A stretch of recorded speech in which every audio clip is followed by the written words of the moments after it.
Okay, so this world population data comes from the census, and I just want to make sure everyone participates in the census. Be counted, you matter, and if you don't participate in it, tax dollars don't go to your community. So when we talk about schools, and even when I look at, I'm sending my kid to Heritage in order to learn Spanish in the dual language because I didn't get that opportunity. So I was like, wow, that would be cool. But I noticed that they need to be counted more. So please, just when I was noticing spending, just politics, spending, governing, and making sure that, your hospitals, your schools, your roads, everything, right? So make sure you're counted so that people know you're there. Yeah? Okay. And by people, I mean lawmakers and whatnot. So example 2 has world population. It's the world. And I've actually looked at this even since our pandemic because it's just so sad. It's sad. And it's worldwide. So it makes sense for us to look at our world's population and to see how much our world can handle and to see what's happening, okay, across our planet. Create a scatter plot for this data. Okay, well, that means you have to have the data in your calculator. So first things are, wait a minute. We don't usually use the year. So let's tack on another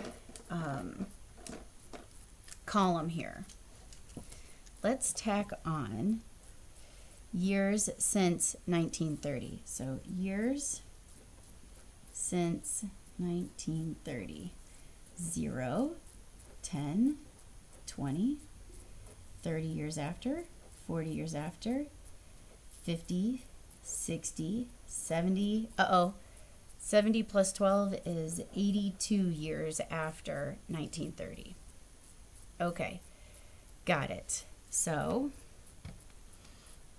let's take a peek. So stat, edit, and what I want you to see is that I have put that data in here, except I already had data in here for example 1, so example 2 I put into list 3 and list 4. So notice list 4 is the billions of people on the planet, and clearly it's increasing, yes? We are reproducing. So billions of people on the planet is in list 4. Okay, create a scatter plot. Will do. I had made the decision to put this into list 3 and put this into list 4. I also am making the decision that I believe that the population depends on knowing the year. So time is independent from the population, but the population depends on the time, or the population responds to, okay, so the year is explaining how many people are on the planet. Okay, so this is years since 1930, and the vertical then is population in billions.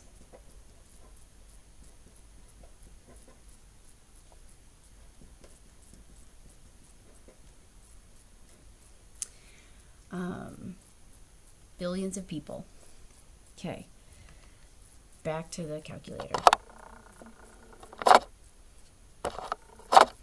Okay, so now we go y equals, and we need to clear out all of this business that was in here first. Okay. There, that's better. And second stat plot, enter. And now we definitely want the scatter plot still, but we want list 3 and list 4. And we go zoom, statistics, zoom 9. And we get this curve. Okay, got it. Okay, so let's make a quick sketch of that.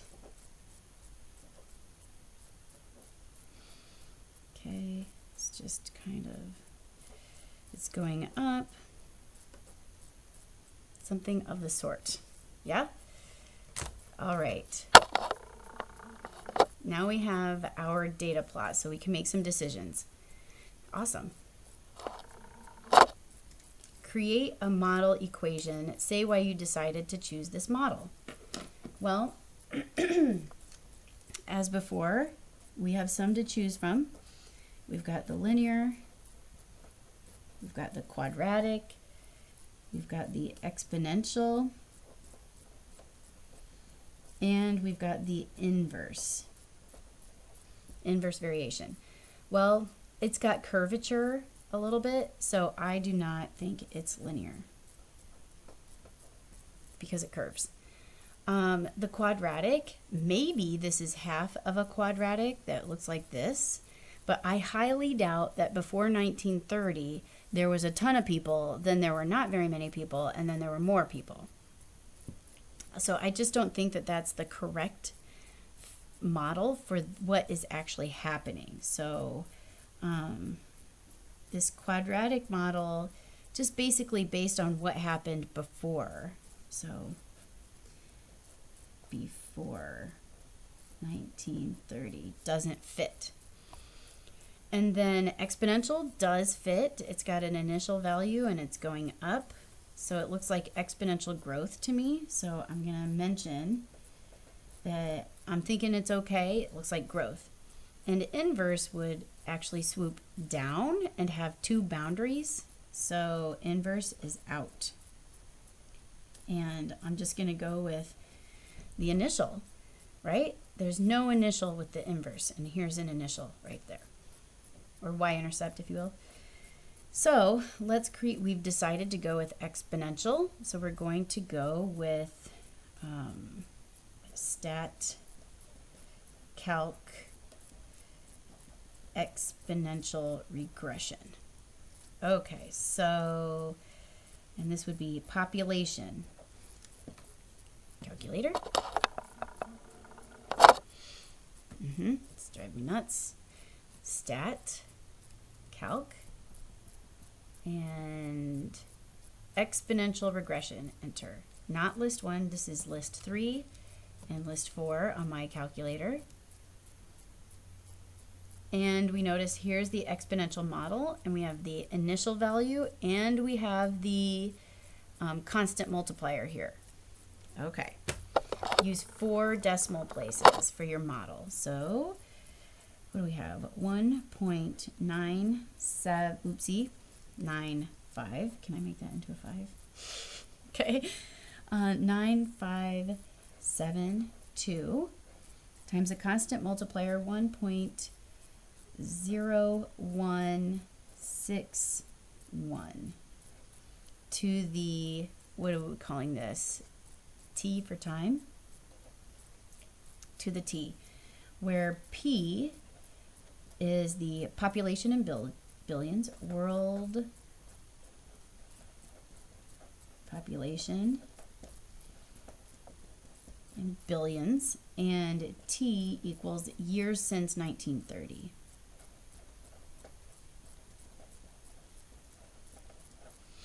Okay, got it. Graph your model equation with the scatter plot. Okay. Back to here. And now we go into y equals, and we put in our newly found equation, 1.9572 times the quantity 1.01661 to the x. Oopsie, I forgot to raise it to the x. And graph.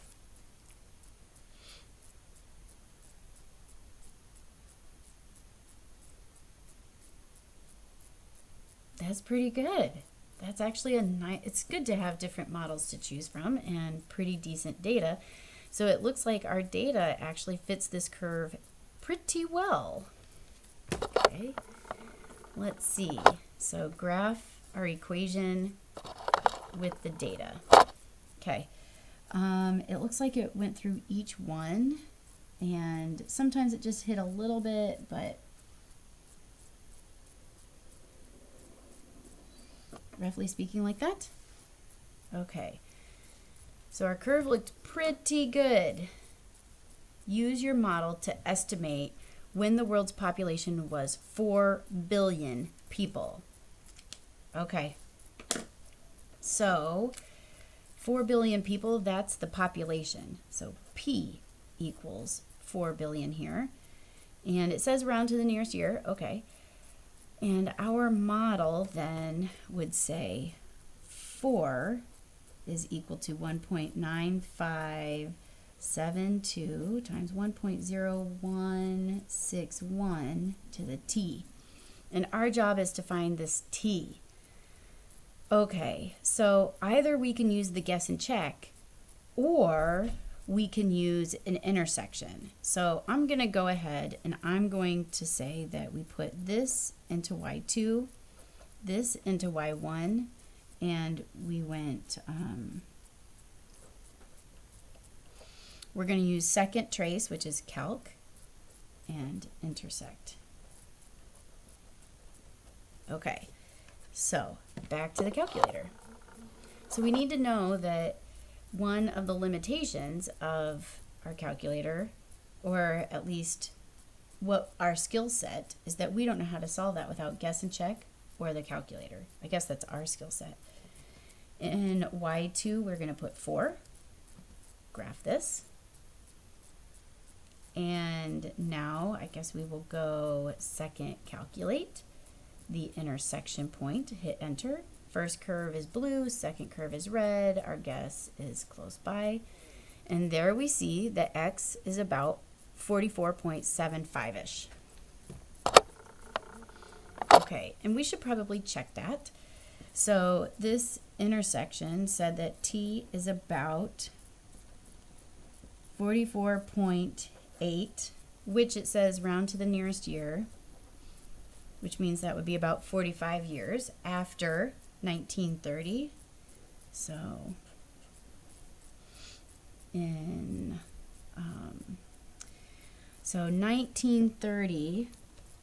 1930 plus 45 years would be in 1975. The model estimates about 4 billion people on the planet. Okay, and so just so that we can double check, 1.9572 times 1.0161 raised to the 45th power is 4.0158. So it's pretty close. It is a pretty good estimate, actually. Okay, so we did it right. And that's about, if we look up here, about right there. So 4 billion's in between here. And it turns out it's right in the middle, but that doesn't always happen, right? So, because the gap between any one of these is different, yes? At different points on this curve, it's growing less or growing more steeply or faster. Use your model to find what the world's population is predicted to be in 2020. Oh, yeah, because we're actually going to find, no. Well, I guess we'll hopefully find out how much is in the United States based on the census. So our census will tell us how many we have, and then hopefully the Bureau kind of can find out how much is in the rest of the world. Anyway, use your model to find or predict or estimate what the world's population is predicted to be in 2020. Okay, so we actually are going to need to find a t. How many years since 1930 is that? Well, 70 years would take us to 2000.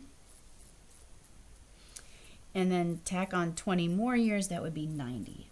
So 90 years later, where are we at? The population would be about 1.9572 times 1.0161 raised to the 90th power. Okay, And then I'm going to go ahead and calculate this. 9572 times 1.0161 raised to the 90th power. That is about 8.2. Okay, this data set rounded to 3 decimal places, so I'm going to do that too. 240 billion people. Okay, so rewritten, that would be 8,240,000,000 people in 2020. Okay, now I'm about ready to say something sad, but realistic. This number's going to drop, yes. We had a sad pandemic across the globe, full of tragedy. So this will drop, maybe not, obviously not by the billions, right? But that prediction is definitely going to be an overestimate based on this. However, I do want you to realize that in 1930, so not even 100 years ago, there were just significantly fewer people on this planet. So the resources, right? The resources didn't have to be, hoarded almost. And people could probably get away with sharing much easier back then, even though they didn't. Human nature. But I wanted you to see that there are a lot of people on this planet compared to what there used to be. All right. Population, reproduction, exponential model.